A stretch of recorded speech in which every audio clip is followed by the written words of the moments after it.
Joining us now here in Washington is the Italian Foreign Minister Federica Mogherini. This is her first official visit to the United States as Foreign Minister. Foreign Minister, thanks very much for coming in. Thank you very much. Are you ready to go further in imposing sanctions against Russia in the coming weeks if they, for example, do something to upend the scheduled elections? We are already preparing next steps of sanctions.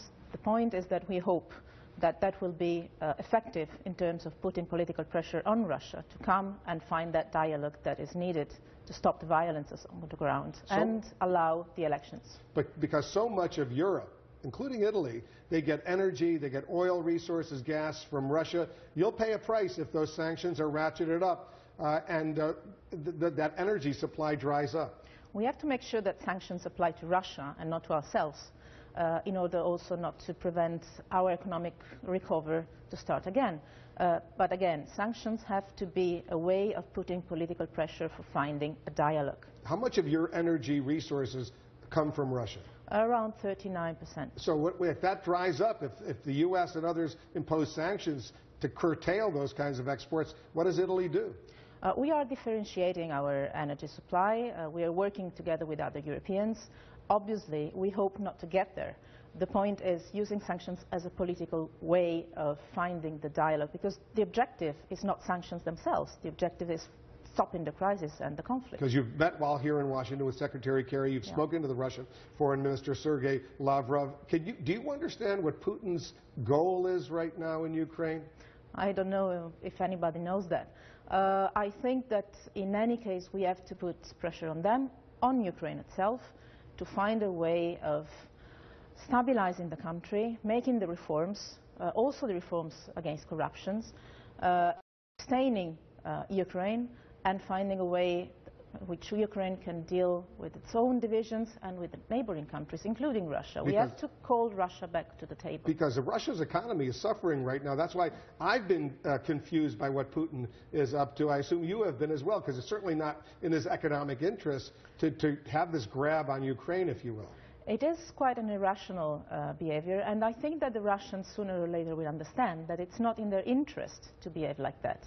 As far as you know, is Europe united with the United States on this issue of sanctions, additional sanctions against Russia? Absolutely, yes. The positive point is that we've been speaking with one voice within Europe and the United States, the G7, in the United Nations. We've been working together from the very beginning, and that has been very effective. Now let's talk about Syria. This is another very important issue. You're off to London, where the so-called Friends of Syria are about to meet. Secretary Kerry will be going there as well. First of all, is it true that Syria used chlorine gas, barrel bombs, in recent days against the opposition?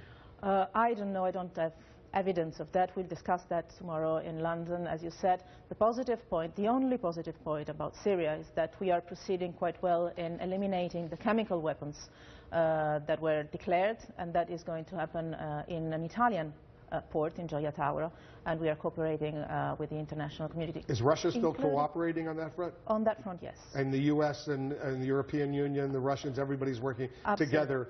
How long will it be before all of Syria's chemical weapons stockpiles are removed? The declared ones, we hope a couple of months maximum, maybe much less.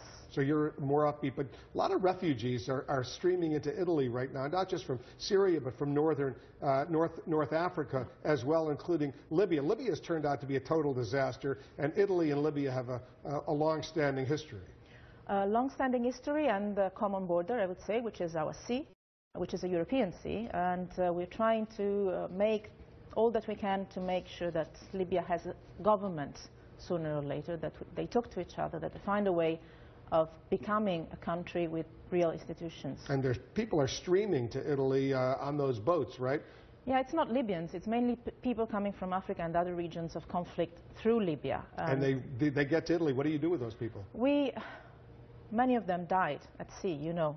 We had major disasters there, and since then we started to saving them at sea, and then we have to share the responsibility with our European friends on hosting those that are refugees and asylum seekers, because if people get away from conflicts, we have the moral duty and the humanitarian duty to assist them. Is Italy doing anything to try to find those girls in Nigeria that have been kidnapped? We have asked and obtained from the European Union just last Monday to have a coordinated European action there. We have to avoid that every European single country does things without being coordinated, and without being coordinated with the Nigerian government, that is the one that is hopefully able to know what is more needed. This Boko Haram group, this is a real terrorist group that is killing a lot of people right now. And not just in Nigeria, but it's spreading to Cameroon, to Chad, to Niger, elsewhere in Africa as well. Yeah, and the terrible thing is the symbol of kidnapping these girls that are studying. That is a very powerful, very negative symbol of wanting to stop girls' power, girls' empowerment, and the will of having a good life. That is terrible. Let's hope they bring those girls back. Absolutely. And bring them back soon. Federica Mogherini, the foreign minister of Italy. You've only been on the job, what, for 2 months? Yeah.